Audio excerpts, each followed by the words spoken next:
The first road bike we did was, the initial one was called the Sacalobra, which was named after a climb in Mallorca that I used to suffer on and enjoy in kind of equal measures. And then the sort of evolution of that, two different types of bikes, a disc brake bike and a standard caliper bike. And the Aomori is the standard caliper braked version of the road bike, and it's really just a great entryway into road bikes if you've never ridden on the road before. If you haven't got a massive budget but you want a really good quality bike, that is your bike to go for.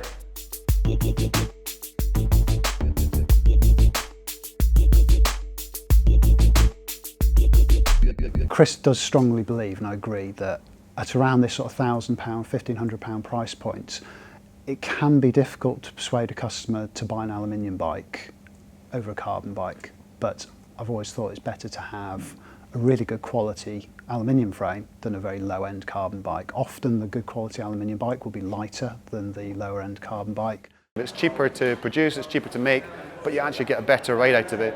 And aluminium doesn't have to necessarily mean rigid and harsh, which people often think it as well. If you get a poorly designed aluminium frame, you can get the vibrations to the road. If you get a well-designed one with the right geometry and the right approach, then it's actually incredibly compliant at the same time as being responsive. So it's a great bike. We've tried to get a reasonable span of componentry on it. It goes up to 105 at the top end for about £1,100 for the top of the range one.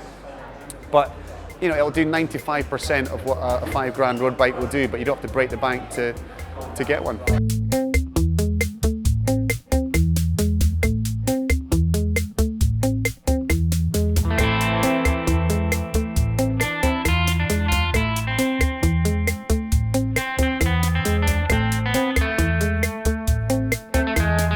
We wanted the same tube set for the Aomori and the Alto Irpavi, and we wanted the tube set to work for the smaller riders, where we went down to maybe 5'2", 5'3", down to sort of the sort of height range that would cover the female riders that we didn't make women's specific bikes for. So the refinements of the frame are really about getting the proportional tube geometries worked out. We could use thinner wall tubing on the bikes, get the weight down. So we had something that was very similar to the Sacalobra, but it was basically lighter, more refined, just a V2 version. With James Olsen and myself, we've designed these road bikes and hybrid bikes with aluminium frames to be as lightweight, as responsive, but not at all harsh to ride. And you'll notice that straight away. Little details though that make the difference, like the seat stays, curved seat stays, just absorbs a lot of the kind of vibration coming through the road.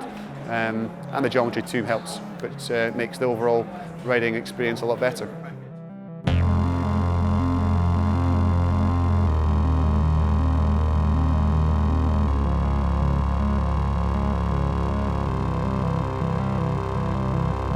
You can spend 10 grand on a bike, of course you can. You don't need to. You can still have a huge amount of fun with a lot less money invested and enjoy yourself. Spend the rest on travelling around the world on your bike.